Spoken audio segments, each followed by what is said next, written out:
Տեսեք, փորձում էի հասկանալ, թե որքանով եք անկեղծ ՔՊ-ականներ ձեր հարցադրումների մեջ, որքանով սկզբունքային ձեր իսկ արժեհամակարգում։ Ուրբաթ օրը շատ-շատերը ձեր խոսքի տողատակով մեղադրում էիք Դավիթ Ղազենյանին, թե ինչու է հեծը թանկ վարձող տարածքներ վերցրել Ռիոմոլում եւ Դալմամոլում են պարագայում, երբ որ մարդկանց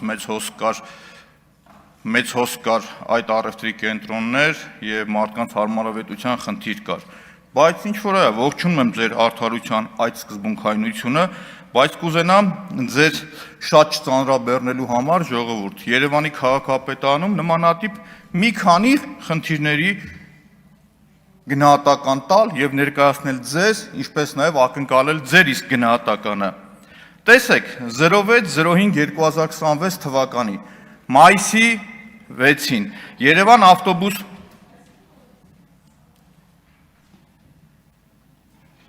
Եթե խանգարում եմ, շարունակեմ ես, ժողովուրդ։ Երևան ավտոբուս ՓԲ-ի կողմից անցկացված ԵԱ-ՄԱԱՊՁԲ 26-25 ծածկագրով մեկ անձից գնման ընթացակարգով ձեռքաբերվում դիզ վառելիք։ 1 լիտրի արժեքը 545 դրամ։ Այդ ոչինչ էլ որ մի անձից են ասը, կասեք միգուցե էժան են առել, բայց ամենահետաքրքիրն է, որ հենց այդ նույն ժամանակ լցակայաններում մանրածախի արժեքը եղել է 510 դրամ մաքսիմումը, Ranoil, Flash, CPS եւ մնացած լցակայաններում։ Ակնհայտ է, չէ՞ որ մեծածախի գինն ավելի էժան պետք է լիներ, ժողովուրդ։ Բայց չգիտես ինչի քաղաքապետարանը որոշում է, որ ինքը պետք է առնի 545 դրամով։ Լետի հետ, ժողովուրդ, ամենահավորը, քաղաքապետարանի նամակ եմ գրում, ասում եմ, այս ինչ պատմություն է, քաղաքապետարանը ինձ պատասխան է գրում, ասում է, գիտես ինչ կա, ընկերությունները որ կան, առաջարկել են, որ ավելի էժան էլ կարող են տալ, բայց ինքը որոշել է, որ թանկով պետք է առնի, ժողովուրդ։ Դրա գնահատականը մի հատ փորձեք տալ։ Այդ ո՞նց է ստացվում, ժողովուրդ։ Եթե չկարողանաք գտնել, հատիկ առ հատիկ բոլորը կհանեմ, ի ցույց կդնեմ։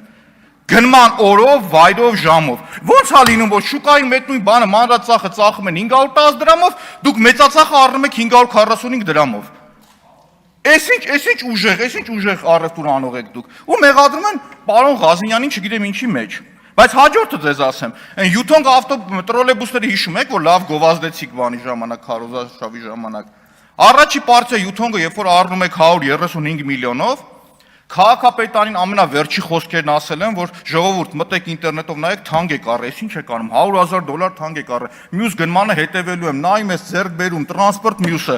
Դրանից հետո հաջորդ գնումը լինում է 96 միլիոնով։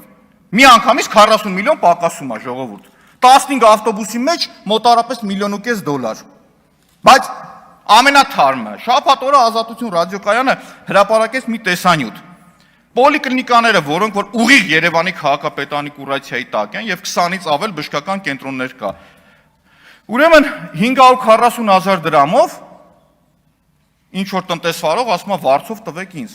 դեղատան համար։ Բայց քաղաքապետարանը ու քաղաքապետարանի պաշտոնյան ասում է, չէ, ես նպատակահարմար եմ գտնում 300,000 դրամով մեկ այլ տնտեսվարողի տալ։ Ստեղ ճիշտ ասած գայթակղություն կա, որ Նիկոլ Փաշինյանի ընդդիմադիր եղած ժամանակ պատգամավորական խոսույթով անդրադառնամ։ Բայց դա մի հատ կճշտենք, այդ մեր բացատրական բառարանի մեջ կիրառելի է այդ խոսույթը, թե չէ։ Եթե հա, այդ խոսույթով կպատասխանեմ այս պաշտոնյային։ Հիմի ժողովուրդ, ուզում եմ ձեզ այդ սկզբունքայնությունն ու արդարամտության գնահատականը հասկանալ։ Կարող է հիմի մի հատ Ռոմանոս Պետրոսյանից SMS-ներ ստանաք, որ Տիգրան Ավինյանի հրաժարականը պահանջեք, այդ է արդար կլինի, ձեր գործընկերոջ։ Բոլոր փաստերի համար պատասխանատվություն եմ կրում։ Ստեղ գործընկերներ կային, ասում էին, բա դատախազությանը դիմի։ Դատախազությունը մենակ մի պարագայում է ինձ արձանագրում, երբ որ ձեռքս լինում է մի հատ յոգուրտի շիշ, մի հատ նկար։ Մնացած բոլոր կոռուպցիայի բացահայտումներին ոչ մի գնահատական չի տալիս։ Հիմա շարունակեմ, ժողովուրդ, անդրադառնամ թեկնածուի արժանինքներին։ Թեկնածուի արժանինքներին ես մեկ մտքով կանդրադառնամ, հայտնի հայկական խոսույթ կա, որ ընտանիքի լավագույն հայելին իր զավակն է։ Պարոն Ղազենյան, ձեր պարագայում ամենալավագույն օրինակն է։ Ու ամեն մարդու հայրենասիրությունը, հայրենիք սիրելը սկսվում է ընտանիքից։ Շատ ողջունելի է ուժեղ Հայաստանի Դավիթ Ղազյանին որպես տեխնացու ներկայացնելը։ Հիմա շարունակեմ ժողովուրդ հանձնաժողովի գործառույթներից եւ կարեւորությունից։ Հանձնաժողովի գործունեության ոլորտները ժողովուրդ տարածքային կառավարման, վարչատարածքային բաժանում, տեղական ինքնակառավարում, տարածքային զարգացում, համայնքային ծառայություն, էներգետիկա, շրջակա միջավայր ու մի քանի դրվագի եմ ուզում անդրադառնալ։ Նախորդ տարի տիկին Աննա Գրիգորյանի հետ միասին աշխատանքային այցով եղել ենք Շիրակի մարզում, խնդիրները արձանագրել, վարչատարածքային բաժանման ու դրա դառը պտուղները արձանագրել։ Ահավոր երևույթ է, երբ որ նույն Ամասիայի շրջանում Շիրակի մարզը ինչու եմ վերցրել, ամենաաղքատ մարզն է Հայաստանի Հանրապետությունում, 40%-ից ավել աղքատություն է Շիրակի մարզում։ Ամասիայում 19 դպրոցից խոշորացվելու արդյունքում 15-ը փակվում է ժողովուրդ։ 15-ը փակվելով դուք նպաստում եք, որպեսզի գյուղը դատարկվի, շատ ուղիղ գյուղը դատարկվի։ Հաջորդը նույն այդ շրջանից հանում եք դուք զինկոմիսարիատը, անձնագրային կետը, գյուղացիների համար կյանքի դժվարություն եք ստեղծում։ Դա անընդունելի է, ուղղակի անընդունելի է։ Արփա լիճը որոշում եք, որ հատուկ կարգավիճակ պետք է տակ Արփա լճի ազգային պարկին, դրա արդյունքում մարդկանց խոթհարքը շուրջ 13 անգամ թանկանում է։ 13 անգամ։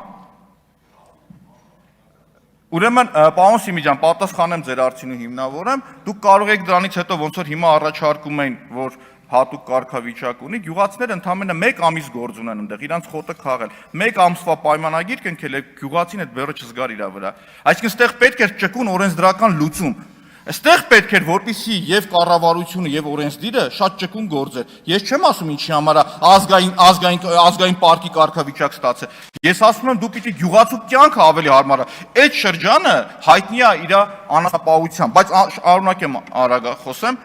Սպանդանոցների համար համատարած մարդկանց տուգանում էիք։ Անցյալ տարի Շիրակի մարզ գնալու պարագայում Շիրակի մարզում գործող 0 սպանդանոց չկար։ Զանգում եք գյուղ վարչության պետին, տեսանյութներ հրապարակել եմ։ Ասում անասուն ունենք մորթելու, ինչ անենք, ասում դիմեք հարևան մարզերին։ Շնորհակալություն տիկին Գրիգորյան, ես Ամասիայի ժողովրդի անունից եմ ասում, ձեր այդ ելույթներից անդրադառնալուց հետո Շիրակի մարզում 1 սպանդանոց բացել են։ 1, վերջապես։ Այսինքն եթե չլներ Աննա Գրիգորյանի խոսքը, դա ոչը կբացվեր։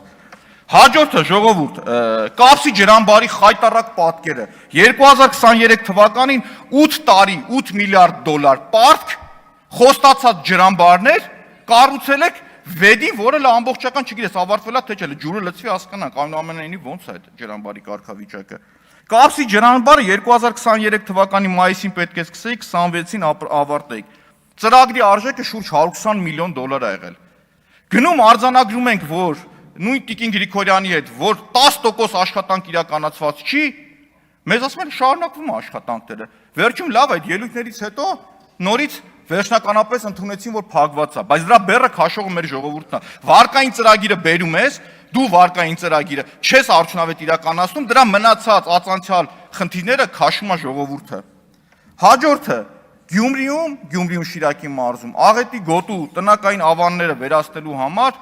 պետական ծրագրով 0, ոչ մի նոր կառուցված շենք։ Միակ շենքերը, որ կառուցվել է, դա Ռոբերտ Օղլախչյանը անձնական բարերար իր միջոցներով շենք է կառուցել։ 4 շենք է, եթե չեմ սխալվում։ Պետական ոչ մի ծրագիր Գյումրիի համար, ոչ մի։ Հաջորդը որ կա, դա կարգտային կայանների խնդիրն է, որոնք ոչ արդյունավետ են գործում։ Մյուսը որ կա, համայնքների դոտացիաների բաշխման անարդար համակարգը։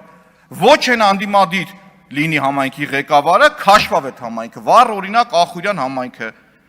Հենց փոխվեց համայնքապետը ավականուն կարողացավ գողանալ, որ ընդունված պրակտիկա 2 միլիարդ դրամ ծրագրերը ավելացավ, դոտացիաները ավելացավ։ Այսինքն քաղաքացին եթե ընտրում է